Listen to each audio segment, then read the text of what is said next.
तक आपने सुना कि काली शक्तियों का राजा त्रिशिराज भैरव को मारना चाहता है, क्योंकि भैरव ही एक ऐसा शख्स है जो दुनिया को काली शक्तियों और त्रिशिराज दोनों से मुक्ति दिला सकता है। भैरव को यह भी पता चला है कि कुंदन बैरागी उसका असली बाप नहीं था। प्रेतों की फौज काली चोटी पर हमला कर देती है, पर कुंदन नंदी और भैरव को वहां से भगा देता है। अब आगे भैरव खंजर से एक महिला का पेट काटना शुरू करता है। खून की फुहारें उसके पेट से निकल रही थी, पर महिला के मुंह से एक आवाज भी नहीं निकली। भैरव को लगा शायद वो मर गई है, पर उसकी आंखों से लगातार आंसू बह रहे थे। भैरव ने उसकी पेट की परतों को काटकर बच्चे को बाहर निकाला। महिला ने बच्चे को देखा और मुस्कुराने की कोशिश की। उसके मुंह से खुरदरी आवाज में निकला, लड़की। इधर उस बच्चे ने अपनी पहली चीख मारी और उधर महिला ने हमेशा के लिए आंखें बंद कर दी। भैरव राख के ढेर पर खून से लथपथ एक नवजात बच्चे को लिए खड़ा था। पानी की एक बौछार भैरव के मुंह पर पड़ी। उसने आंखें खोल दी। एक और सपना, भैरव ने मन में सोचा। उसने देखा तो उसके मुंह के ठीक ऊपर नंदी मुंह में पानी भरे बैठी थी। उसको जगता देख नंदी मुंह का पानी पी गई। कितनी देर से उठा रही हूं भैयू, तुम कुंभकर्ण की तरह सोए पड़े हो। पता नहीं बाबा हमें कहां छोड़ गए हैं। मुझे लगता है उन्हें पता चल गया कि हम अकेले ही खीर चट कर गए, तभी हमें यहाँ फेंक दिया है। नंदी बड़बड़ा रही थी। भैरव ने आंख खोली तो उसने देखा कि वो जमीन पर पड़ा है। उसका घोड़ा बादल उसके बगल में खड़ा है और सामने नदी बह रही है। धूप की गर्मी से भैरव को ये एहसास हुआ कि वो रानी जोत से काफी नीचे तराई की तरफ आ चुके हैं। भैरव ने अपनी शर्ट उतारी और पानी में कूद गया। ठंडे पानी में जाते ही जैसे उसके बदन की कई गांठें घुलने लगी। रानी जोत, कुंदन बैरागी और उसकी मां गौरी, भैरव सबको भूल जाना चाहता था। वो भूल जाना चाहता था कि उसे दुनिया को बचाना है। वो सिर्फ ये याद रखना चाहता था कि आज से उसकी एक नई जिंदगी की शुरुआत हो, जिसमें सिर्फ वो होगा, नंदी होगी और उसका घोड़ा बादल होगा। पानी से निकलकर भैरव को अचानक भूख लगी। उसने नंदी की तरफ देखा। नंदी अपनी गोद में 2 सेब रखे मजे से खाए जा रही थी। भैरव ने पूछा, झोले में थे? नंदी ने अपना छोटा सा सर ना में हिलाया और शैतानी से भरी मुस्कुराहट के साथ भैरव को पेड़ों की तरफ इशारा किया। भैरव ने देखा तो वो एक सेब के बगीचे के किनारे ही खड़े थे।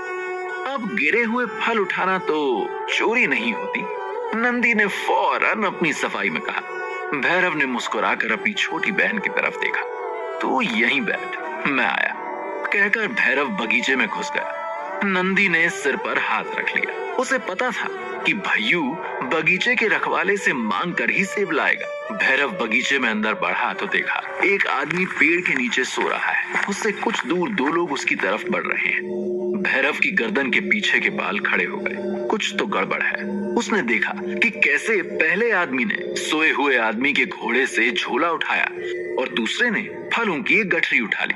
भैरव समझ गया कि ये दोनों चोर हैं। भैरव फौरन एक पेड़ पर चढ़ गया। चोर चोरी करके उसी पेड़ के नीचे से निकले तो उनके ऊपर भैरव कूद गया। दोनों ही झट से जमीन पे गिर गए, कुछ तो चोट की वजह से और कुछ डर से। भैरव ने अपनी कमर का खंजर निकाला और दोनों से झोले और फल की पोटली लौटाने को कहा कि तभी अचानक किसी ने डंडे से भैरव की पीठ पर हमला किया। भैरव पलटा तो देखा कि सामने वही आदमी खड़ा था जिसका सामान चोरी हुआ था। वो भैरव की तरफ देखकर बोला, राघव की नाक के नीचे चोरी? चाकू के दम पे 2 शरीफ लोगों को लूट रहे हो? असली चोर मामला समझ गए और उठ के सरपट भागे। भैरव उनके पीछे लपका तो राघव ने उसे अपने डंडे से रोक लिया। हिलना मत, मैंने तुम जैसे अच्छों को ठीक किया है। अभी हवालात में बंद करवाता हूँ। अरे वो चोर हैं, भैरव ने अपनी सफाई में कहा। हाँ, हर चोर पकड़े जाने के बाद यही कहता है, राघव ने बड़ी समझदारी से कहा। भैरव ने भागते हुए चोरों की तरफ देखा। वो 9-11 हो चुके थे। भैरव ने हार कर कहा, लो गया सामान। कौन सा सामान गया? वही जो तुम चुराने वाले थे, राघव ने गर्व से भरी आवाज में कहा।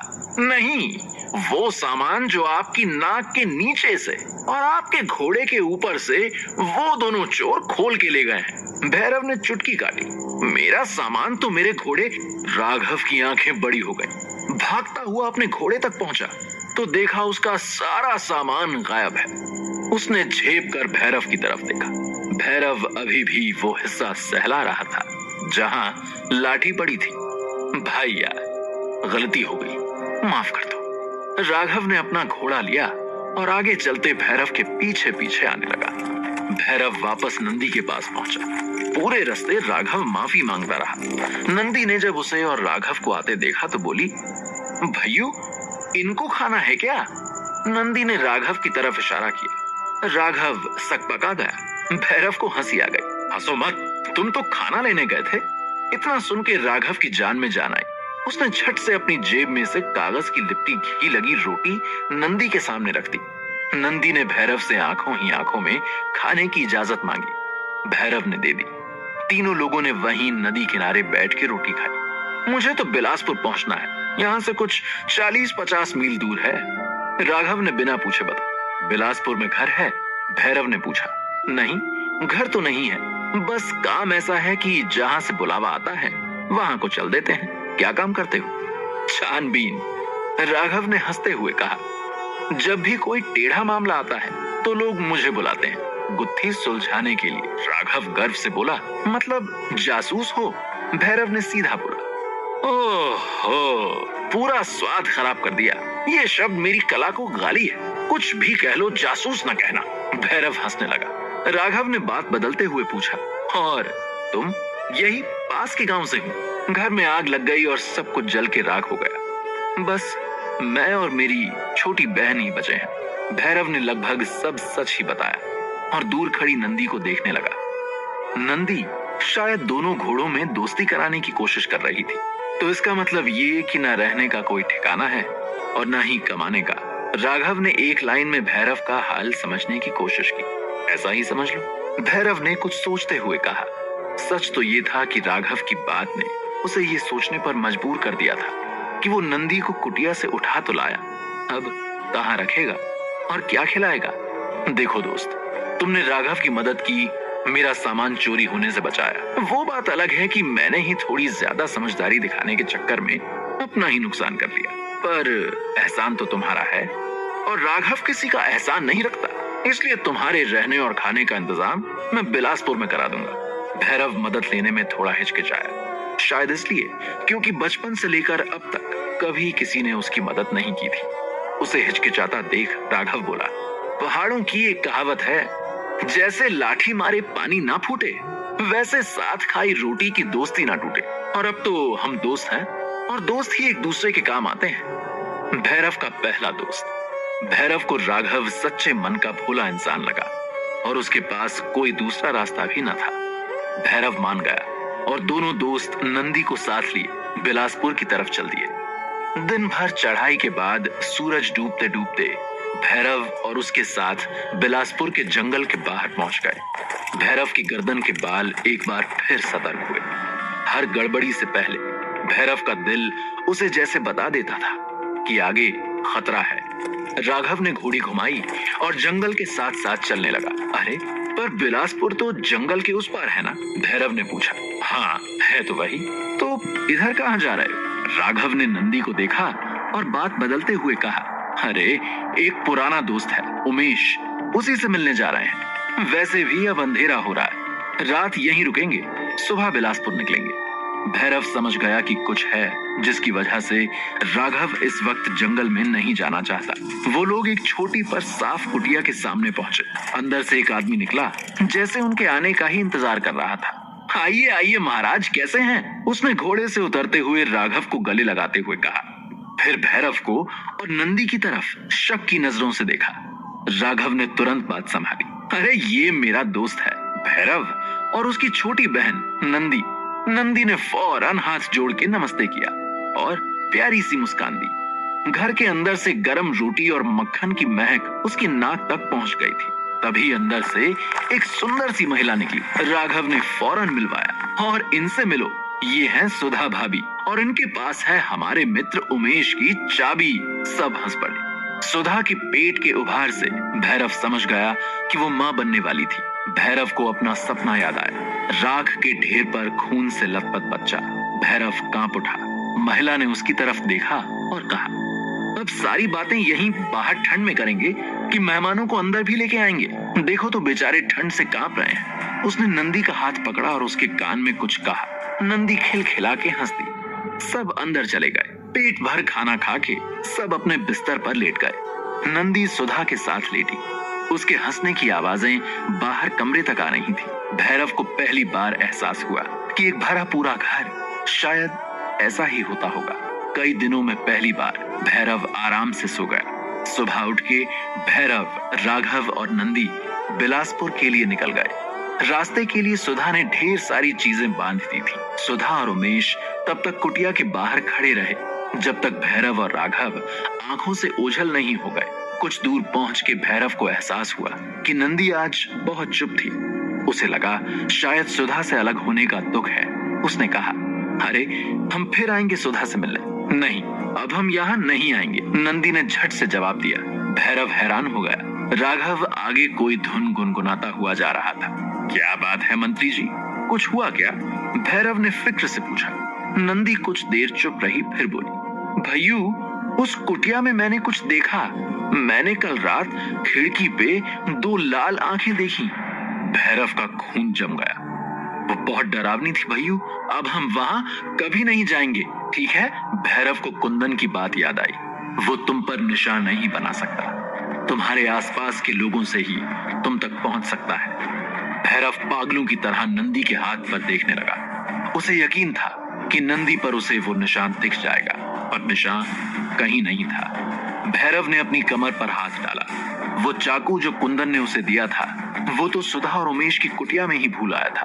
राघव अपनी घोड़ी से उतर आया था। क्या हुआ, कुछ भूल गए क्या? इतने परेशान क्यों दिख रहे हो? यार सामान भूल गया, मुझे वापस जाना पड़ेगा। नंदी की आंखें डर से बड़ी हो गई। भैरव ने कुछ देर सोचा और राघव से कहा, तुम नंदी को लेकर गांव पहुंचो, मैं तुम्हें वहीं मिलूंगा। भैरव जब कुटिया के पास पहुंचा तो एक बार फिर उसे एहसास हो गया कि कुछ बहुत गलत हो गया है। जब भैरव वहां पहुंचा तो देखा कि अभी सुबह जहां एक सुंदर सा घर था, अब वहां एक राख का ढेर है। पूरी कुटिया जल के राख हो चुकी है। भैरव घोड़े से उतरा। उसका दिमाग खाली हो चुका था। दरवाजे के पास उमेश की जली हुई लाश मिली। भैरव की आंखों में आंसू आ गए। उसने चारों तरफ नजर दौड़ाई, सब बर्बाद हो गया था। तभी किसी के दर्द में कराहने की आवाज उसके कानों में पड़ी। वो आवाज की तरफ भागा तो सामने खून से लथपथ सुधा पड़ी थी। उसका जिस्म जगह जगह पर नुचा था। उसके तन पे एक भी कपड़ा नहीं था। भैरव सोचना भी नहीं चाहता था कि उसके साथ क्या हुआ होगा। भैरव ने गले का गमछा निकाल के सुधा के जिस्म पर डाल दिया। सुधा अपनी आखिरी सांसें गिन रही थी। उसने भैरव को लोहे के संदूक की तरफ इशारा किया। भैरव ने संदूक खोला तो सामने उसका चाकू रखा था। भैरव के आंसू अब बहने लगे। उसके मुंह से बस इतना ही निकला, किसने? पता नहीं, पर वो इंसान नहीं थे, कुछ ढूंढ रहे थे। जब मैंने नहीं बताया तो भैरव उसे घोड़े तक ले जाने के लिए कोई कपड़ा ढूंढ रहा था। कोई फायदा नहीं है, अब बचूंगी नहीं। हाँ, पर एक एहसान कर दो, मेरे बच्चे को बचा लो। भैरव ने उसके पेट की तरफ देखा, फिर सुधा की तरफ। सुधा उसके हाथ में चाकू को देख रही थी। नहीं, पागल मत बनो। किसी तरह अगर तुम्हें गांव तक ले जाऊं तो तुम और बच्चा दोनों बच जाओगे।